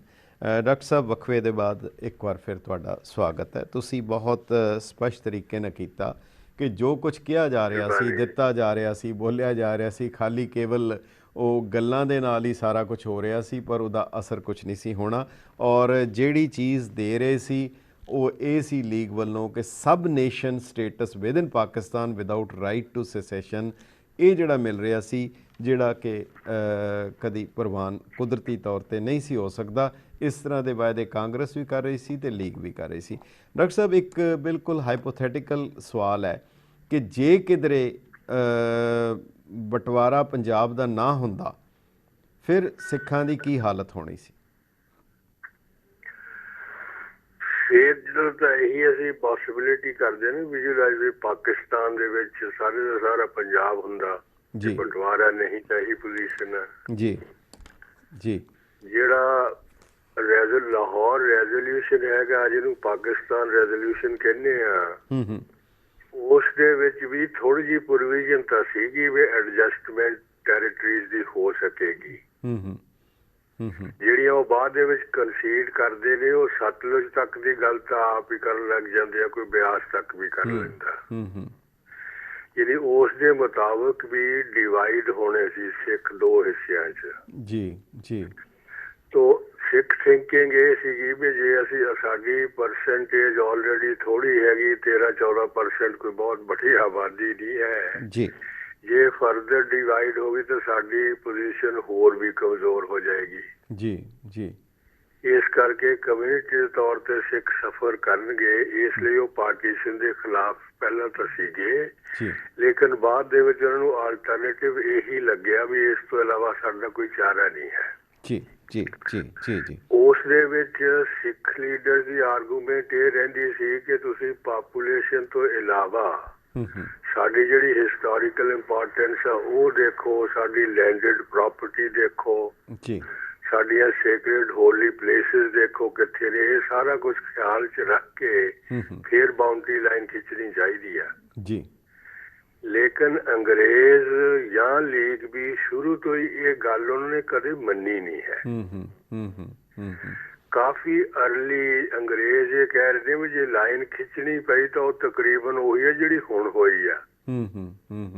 ਇਹਦਾ ਵਿਚਕਾਰ ਲਾਈਨ ਆਏਗੀ ਪਾਪੂਲੇਸ਼ਨ ਦੇ ਬੇਸਿਸ ਤੇ। ਉਹਨਾਂ ਦੀ ਹਮੇਸ਼ਾ ਆਰਗੂਮੈਂਟ ਇਹ ਰਹੀ ਆ ਜੀ ਜੀ ਜੀ ਜੀ। ਜਦੋਂ ਅਕਾਲੀ ਲੀਡਰਸ ਨੂੰ ਲੱਗਿਆ ਵੀ ਇਹ ਬੇਬਸੀ ਹੈਗੀ ਹੈ, ਇਹਨਾਂ ਨੇ ਸਾਡੀ ਗੱਲ ਨਹੀਂ ਮੰਨਣੀ, ਇੱਕ ਤਾਂ ਉਹ ਤਾਂ ਫਿਰ ਇੰਡੀਆ ਨਾਲ ਆਉਣ ਦੀ ਗੱਲ ਤਾਂ ਕਰਦੇ ਹੀ ਹੈਗੇ, ਨਾਲ ਉਹ ਇਹ ਵੀ ਸੋਚਣ ਲੱਗ ਗਏ ਵੀ ਕਿਸੇ ਨਾ ਕਿਸੇ ਤਰੀਕੇ ਨਾਲ ਟ੍ਰਾਂਸਫਰ ਪਾਪੂਲੇਸ਼ਨ ਤਾਂ ਹੋਣੀ ਚਾਹੀਦੀ ਆ। ਉਹ ਹਾਲਾਤ ਇਹੋ ਜਿਹੇ ਬਣ ਗਏ ਆਪ ਹੀ। ਪਹਿਲਾਂ ਵਾਇਲੈਂਸ ਪਾਕਿਸਤਾਨ ਏਰੀਆ ਜਿਹੜਾ ਹੁਣ ਹੈਗਾ ਪੰਜਾਬ ਦੇ ਵਿੱਚ ਉੱਥੇ ਸ਼ੁਰੂ ਹੋ ਗਈ ਜੀ। ਉਸ ਤੋਂ ਬਾਅਦ ਇੱਧਰ ਵੀ ਸ਼ੁਰੂ ਹੋ ਗਈ 15 ਅਗਸਤ 47 ਤੋਂ ਪਹਿਲਾਂ ਵੀ ਜੀ ਜੀ। तो लोग एक दूसरे छड़ के जान लग गए, पाकिस्तान वाल जान लग गए, हिंदुस्तान वाल आउण लग गए। और वो सारी सिचुएशन यही जी बन गई कि एडमिनिस्ट्रेशन वीक हो जाने दे नाल, इनएडिक्वेट होने करके वो कंट्रोल नहीं रहा जी जी। ਉਹਦੇ ਵਿੱਚ ਫਿਰ ਇਹ ਜਿਹੜਾ ਪ੍ਰੋਸੈਸ ਸੀ ਐਗਜ਼ੋਡਸ ਦਾ ਉਹ ਹੋਰ ਵੀ ਇੰਨਾ ਵੱਧ ਗਿਆ ਔਰ ਇੰਨੇ ਲੋਕ ਮਾਰੇ ਗਏ, ਨਾ ਜਾਨੀ ਨੁਕਸਾਨ ਹੋਇਆ, ਮਾਲੀ ਨੁਕਸਾਨ। ਡਾਕਟਰ ਸਾਹਿਬ ਇੱਕ ਛੋਟਾ ਜਿਹਾ ਸਵਾਲ ਹੋ ਰਿਹਾ ਹੈ ਕਿ ਅਗਰ ਜਿਹੜੀ ਦਲੀਲ ਦਿੱਤੀ ਜਾਂਦੀ ਹੈ ਕਿ ਅਗਰ ਇਜ਼ਰਾਈਲ ਜਿੱਥੇ ਯਹੂਦੀਆਂ ਦੀ ਗਿਣਤੀ ਬਹੁਤ ਥੋੜ੍ਹੀ ਸੀ ਉਹਨਾਂ ਦੀ ਸਟੇਟ ਬਣ ਸਕਦੀ ਹੈ ਅਤੇ ਸਿੱਖਾਂ ਦੀ ਵੀ ਹਾਲਤ ਤਕਰੀਬਨ ਉਸੇ ਤਰ੍ਹਾਂ ਸੀ, 13% ਦੀ ਆਬਾਦੀ ਸੀ, ਇਹਨਾਂ ਦੀ ਸਟੇਟ ਕਿਉਂ ਨਹੀਂ ਸੀ ਬਣ ਸਕਦੀ? ਅਗਰ ਯਹੂਦੀਆਂ ਦੀ ਬਣ ਸਕਦੀ, ਉਹਨਾਂ 'ਚ ਵੀ ਅੰਗਰੇਜ਼ ਇਨਵੋਲਵਡ ਸੀ ਯਹੂਦੀਆਂ ਦੀ ਰਿਆਸਤ ਬਣਾਉਣ ਵਿੱਚ, ਇੱਥੇ ਕਿਉਂ ਨਹੀਂ ਅਪਲਾਈ ਕੀਤਾ ਗਿਆ? ਲਾਵਾ ਸਾਹਿਬ ਜਿੰਨਾ ਕੁ ਮੈਂ ਪੜ੍ਹਿਆ ਹੈਗਾ ਇਹ ਸਬਜੈਕਟ ਤੇ ਜੀ, ਉਹਦੇ 'ਚ ਪਹਿਲੀ ਗੱਲ ਤਾਂ ਇਹ ਹੈਗੀ ਕਿ ਅੰਗਰੇਜ਼ ਇਸ ਸਿਚੁਏਸ਼ਨ ਨੰਬਰ 1 ਨਹੀਂ ਹੈਗੇ ਜੀ, ਨੰਬਰ 1 ਹੈਗੇ ਅਮਰੀਕਨ ਜੀ ਜੀ। ਅਮਰੀਕਨਸ ਦਾ ਇੰਟਰਸਟ ਹੈਗਾ ਉਹ ਸਟੇਟ ਬਣਾਉਣ ਦਾ, ਅੰਗਰੇਜ਼ਾਂ ਦੀ ਯਾਨੀ ਸੋਚ ਵਿਚਾਰ ਦੇ ਖਿਲਾਫ ਵੀ ਬਣਾਉਂਦੇ ਨੇ ਉਹ। ਜੀ ਜੀ। ਉਸ ਵੇਲੇ ਅਮਰੀਕਾ ਸਭ ਤੋਂ ਤਾਕਤਵਰ ਦੇਸ਼ ਹੈ ਦੁਨੀਆ ਭਰ ਦੇ ਵਿੱਚ। ਉਹਨਾਂ ਦੀ ਬੈਕਿੰਗ ਨਾਲ ਉਹ ਸਟੇਟ ਬਣ ਸਕਦੀ ਆ ਜੀ। ਲੇਕਿਨ ਇੱਥੇ ਸਾਡੇ ਲੀਡਰਸ ਨੂੰ ਪਤਾ ਵੀ ਇਹ ਪ੍ਰਪੋਜ਼ਲ ਹੈਗੀ, ਉਹ ਸਟੇਟ ਬਣ ਰਹੀ ਹੈ, ਉਹਦਾ ਜ਼ਿਕਰ ਲਿਖਤੀ ਵਿੱਚ ਹੈਗਾ। ਅੱਛਾ, ਪਤਾ ਸੀ ਪਹਿਲੇ? ਹਾਂਜੀ ਹਾਂਜੀ ਜੀ ਜੀ, ਪਤਾ ਹੈਗਾ। ਉਹ ਆਰਗੂਮੈਂਟ ਵੀ ਇਹ ਦਿੰਦੇ ਨੇ ਵੀ ਜੇ ਉੱਥੇ ਬਣ ਸਕਦੀ ਹੈ ਤਾਂ ਇੱਥੇ ਕਿਉਂ ਨਹੀਂ ਬਣ ਸਕਦੀ ਜੀ। ਜਿਹੜੀ ਮਾਸਟਰ ਤਾਰਾ ਸਿੰਘ ਦੀ ਸਟੇਟਮੈਂਟ ਕੋਟ ਕਰਦੇ ਆ ਲੇਟਰ, ਉਹ ਉਸ ਦੇ ਬਾਵਜੂਦ ਮਾਸਟਰ ਤਾਰਾ ਸਿੰਘ ਦਾ ਆਪਣਾ ਬਿਆਨ ਅਰਲੀ ਹੈਗਾ। Okay okay okay. ਕਿਵੇਂ ਉਹ ਜਾਣਦੇ ਸੀ ਜੀ, ਲੇਕਿਨ ਕੋਈ ਬੈਕ ਕਰਨ ਵਾਲਾ ਇਸ ਨੂੰ ਹੈ ਨਹੀਂ, ਸਾਰੇ ਜੋ ਅੰਗਰੇਜ਼ ਹੀ ਹੋ ਸਕਦੇ ਸੀ। ਠੀਕ ਹੈ ਡਾਕਟਰ ਸਾਹਿਬ, ਸਾਡਾ ਸਮਾਂ ਸਮਾਪਤ ਹੋ ਗਿਆ। ਇੱਕ ਅਖੀਰਲਾ ਸਵਾਲ ਜਿਹੜਾ ਬਹੁਤ ਬਾਰ-ਬਾਰ ਕਈਆਂ ਦੇ ਜ਼ਿਹਨ ਵਿੱਚ ਆਉਂਦਾ ਹੈ ਕਿ ਮਾਸਟਰ ਤਾਰਾ ਸਿੰਘ ਨੇ ਜਦੋਂ ਖਿਜ਼ਰ ਹਯਾਤ ਦੀ ਮਿਨਿਸਟਰੀ ਨੇ ਰਿਜ਼ਾਈਨ ਕੀਤਾ, ਮੁਸਲਿਮ ਲੀਗ ਦੀ ਵਜ਼ਾਰਤ ਬਣਨੀ ਸੀ, ਤਾਂ ਲਾਹੌਰ ਕਿਲੇ ਦੇ ਉੱਤੇ ਲੱਗਾ ਮੁਸਲਿਮ ਲੀਗ ਦਾ ਝੰਡਾ ਮਾਸਟਰ ਤਾਰਾ ਸਿੰਘ ਨੇ ਫਾੜਤਾ, ਔਰ ਕਈ ਬੰਦੇ ਤਾਂ ਕਹਿੰਦੇ ਹੈ ਮੈਂ ਉੱਥੇ ਮੌਜੂਦ ਸੀ, ਮੇਰੇ ਸਾਹਮਣੇ ਫਾੜਿਆ। ਇਹ ਅਸਲੀਅਤ ਕੀ ਹੈ ਇਤਿਹਾਸਕ ਤੌਰ 'ਤੇ? ਉਹਦੇ 'ਚ ਮਾਸਟਰ ਤਾਰਾ ਸਿੰਘ ਜਿਹੜੀ ਆਪ ਗੱਲ ਕਹਿੰਦੇ ਉਹ ਠੀਕ ਲੱਗਦੀ ਆ ਕਿ ਵੀ ਮੈਂ ਸਲੋਗਨ ਜ਼ਰੂਰ ਕਿਹਾ ਸੀ ਪਾਕਿਸਤਾਨ ਮੁਰਦਾਬਾਦ, ਲੇਕਿਨ ਝੰਡਾ ਪਾੜਨ ਵਾਲੀ ਗੱਲ ਠੀਕ ਨਹੀਂ ਹੈ। ਉਹ ਕਹਿੰਦੇ ਨੇ ਹੋਰ ਲੋਕ ਵੀ ਕਹਿੰਦੇ ਆ। ਹਾਂਜੀ ਹਾਂਜੀ। ਵੈਸੇ ਇਹ ਗੱਲ ਕਨਵਿੰਸਿੰਗ ਵੀ ਇਸ ਲਈ ਲੱਗਦੀ ਆ ਵੀ ਅਸੈਂਬਲੀ ਦੀ ਬਿਲਡਿੰਗ 'ਚ ਤਾਂ ਝੰਡਾ ਅਜੇ ਲੀਗ ਦਾ ਨਹੀਂ ਹੋ ਸਕਦਾ ਨਾ। ਜੀ ਜੀ ਜੀ ਜੀ ਜੀ। ਤਾਂ ਉਹ ਕਰਾਊਡ ਜਿਹੜਾ ਹੈਗਾ ਉਹ ਕਿਤੇ ਹੋਰ ਝੰਡੇ ਲਈ ਖੜੇ ਸੀ, ਇਹ ਇੱਥੇ ਖੜੇ ਸੀ, ਤਾਂ ਆਸ-ਪਾਸ ਕੋਈ ਪਾਕਿਸਤਾਨ ਦਾ ਝੰਡਾ ਤਾਂ ਹੈ ਨਹੀਂ ਜਿਹੜਾ ਫਾੜਨਾ ਸੀ। ਜੀ ਜੀ ਜੀ ਜੀ ਜੀ ਜੀ। ਉਹ ਜਿਹੜਾ ਐਲਾਨ ਕੀਤਾ ਉਸ ਵੇਲੇ ਇਹ ਸ਼ਾਇਦ ਹੈਗਾ ਬਈ ਉਹਨਾਂ ਨੇ ਆਪਣੀ ਕਿਰਪਾਨ ਜਿਹੜੀ ਸੀ ਉਹ ਕੱਢ ਲਈ ਮਿਆਨ ਚੋਂ ਔਰ ਐਲਾਨ ਕੀਤਾ ਹੈ ਵੀ ਪਾਕਿਸਤਾਨ ਮੁਰਦਾਬਾਦ। ਠੀਕ ਹੈ ਠੀਕ ਹੈ। ਕੁਝ ਅਖਬਾਰਾਂ ਦੇ ਵਿੱਚ ਇਹ ਛਪ ਗਿਆ ਵੀ ਉਹਨਾਂ ਨੇ ਝੰਡਾ ਪਾੜਿਆ। Okay okay. ਡਾਕਟਰ ਸਾਹਿਬ, ਤੁਸੀਂ ਅਖੀਰ ਦੇ ਵਿੱਚ ਸਾਡੇ ਦਰਸ਼ਕਾਂ ਨੂੰ ਕੋਈ ਸੁਨੇਹਾ ਦੇਣਾ ਚਾਹੁੰਦੇ ਹੋ? ਬਹੁਤ ਦੂਰ ਬੈਠੇ, ਪਰ ਤੁਹਾਡਾ ਬਹੁਤ ਬਹੁਤ ਧੰਨਵਾਦ ਵੀ ਹੈ ਕਿ ਤੁਸੀਂ ਇੰਨਾ ਕੀਮਤੀ ਆਪਣਾ ਸਮਾਂ ਦਿੱਤਾ। ਕੋਈ ਸੁਨੇਹਾ ਕੌਮ ਨੂੰ ਇੱਥੋਂ ਦੇਣਾ ਚਾਹੁੰਦੇ ਹੋ? ਲਾਂਬਾ ਸਾਹਿਬ, ਮੈਂ ਤਾਂ ਕੌਣ ਮੈਸੇਜ ਦੇਣ ਵਾਲਾ, ਪਰ ਮੈਨੂੰ ਇਹ ਲੱਗਦਾ ਬਈ ਹਿਸਟਰੀ ਦੇ ਵਿੱਚ ਸਾਡੀ ਜਿਹੜੀ ਇਤਿਹਾਸ ਹੈ ਉਹਦੇ 'ਚ ਬੜੇ ਬੜੇ ਕ੍ਰਾਈਸਿਸ ਆਏ ਨੇ, ਲੇਕਿਨ ਸਿੱਖਾਂ ਨੇ ਕਿਸੇ ਨਾ ਕਿਸੇ ਤਰੀਕੇ ਨਾਲ ਉਹਦਾ ਕੁਝ ਹੱਲ ਲੱਭ ਹੀ ਲਿਆ। ਜੀ। ਤਾਂ ਫਿਊਚਰ ਵੀ ਮੈਨੂੰ ਤਾਂ ਲੱਗਦਾ ਵੀ ਅੱਛਾ ਹੀ ਹੋਏਗਾ। ਜੀ ਜੀ ਜੀ ਜੀ। ਬਹੁਤ ਬਹੁਤ ਧੰਨਵਾਦ। ਇਸ ਵੇਲੇ ਤਾਂ ਇੱਦਾਂ ਹੀ ਲੱਗਦਾ ਉਹ ਜਿਵੇਂ ਕਹਿੰਦੇ ਖੁਸ਼ ਹੁਆ ਥਾ ਤੋੜ ਕਰ ਆਪਣੇ ਕਫਸ ਕੀ ਤੀਲੀਆਂ, ਹਾਏ ਕਹਿ ਕੇ ਰਹਿ ਗਿਆ ਟੂਟੇ ਪਰੋਂ ਕੋ ਦੇਖ ਕਰ। ਡਾਕਟਰ ਸਾਹਿਬ, ਤੁਹਾਡਾ ਬਹੁਤ ਬਹੁਤ ਧੰਨਵਾਦ ਆਪਣਾ ਕੀਮਤੀ ਸਮਾਂ ਦੇਣ ਲਈ। Most welcome Lava Sahib. Thank you. ਪਿਆਰੇ ਦਰਸ਼ਕੋ, ਇਹ ਸਨ ਡਾਕਟਰ JS ਗਰੇਵਾਲ। ਅਸੀਂ ਤੁਹਾਡੀਆਂ ਕਾਲਸ ਨਹੀਂ ਲੈ ਸਕੇ, ਸਾਡਾ ਸੀ ਕਿ ਡਾਕਟਰ ਸਾਹਿਬ ਦੇ ਕੋਲੋਂ ਜਿੰਨਾ ਕੁ ਅਸੀਂ ਉਹਨਾਂ ਦੇ ਕੋਲੋਂ ਜਾਣਕਾਰੀ ਲੈ ਸਕੀਏ। ਬਹੁਤ ਬਹੁਤ ਧੰਨਵਾਦ। ਤੁਸੀਂ ਆਪਣੇ ਵਿਚਾਰ ਜ਼ਰੂਰ ਲਿਖ ਭੇਜੋ lamba@getpunjabi.tv। ਇੱਕ ਹੋਰ ਪ੍ਰੋਗਰਾਮ ਲੈ ਕੇ ਮੁੜ ਹਾਜ਼ਰ ਹੋਵਾਂਗੇ। ਇਜਾਜ਼ਤ ਦਿਓ। ਵਾਹਿਗੁਰੂ ਜੀ ਕਾ ਖਾਲਸਾ, ਵਾਹਿਗੁਰੂ ਜੀ ਕੀ ਫਤਿਹ।